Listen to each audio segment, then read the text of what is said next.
নমস্কার, সবাই কেমন আছো? চলে এসেছি আরেকটি নতুন ব্লগ নিয়ে। দেখো, আজকে গণেশ চতুর্থী, তার জন্য বাড়িতে ছোট্ট করে একটু পুজো করেছিলাম। এবার বিকালবেলা আমি, কুট্টুস এবং ওর পাপা বেরিয়ে পড়েছি ঠাকুর দেখতে।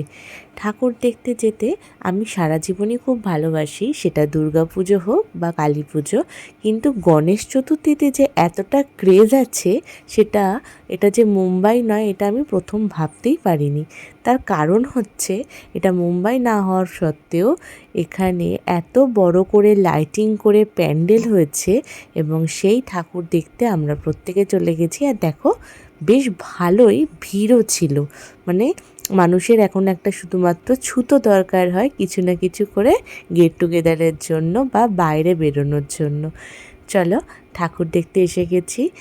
আর ভীষণ সুন্দর মূর্তিটা ছিল। আর গনু দাদার যে মুখটাই অসাধারণ, দেখলেই আনন্দ হয়।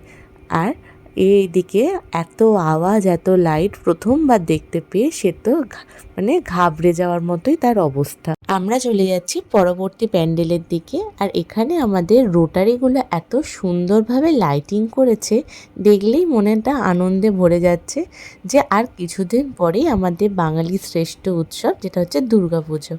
দুর্গাপুজোর সময় ক্রেজটা তো মানুষের দেখাই যায়, কিন্তু আমার এখানে 4 বছরের মতো বিয়ে হয়েছে, গণেশ পুজোয় এত বড় করে লাইটিং আমি অনেক দেখিনি বললে চলে। আর চলে এসেছি সেকেন্ড প্যান্ডেলে। দেখো কি সুন্দর এই প্যান্ডেলটা তৈরি করেছে পিরামিডের আদলে।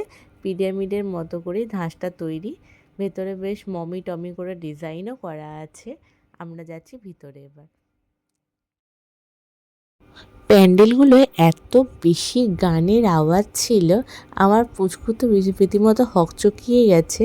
দেখো কি সুন্দর না এখানটা। এখানে আমি দাঁড়িয়ে কয়েকটা ছবিও তুলেছিলাম। আর আমার পুচকে এদিক ওদিক দেখতে দেখতে বেচারাকে, এখানে গনু দাদাকে দেখিয়ে আমরা যাব নেক্সট প্যান্ডেলের দিকে।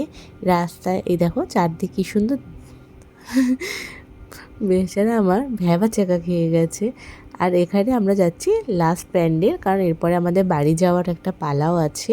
বাড়ি গিয়ে তো পুচকুর খাওয়া দাওয়াও আছে, নিজেদেরও পেটটা ডাকছে।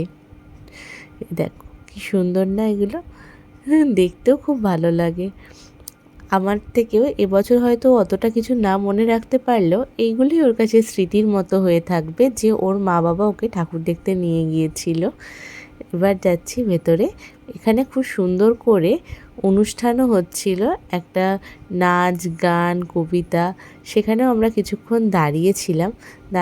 আর এই প্যান্ডেলটা দেখো কি বিশাল বড় করেছে না, ঝাড়বাতি টারবাতি দিয়ে অসাধারণ ছিল।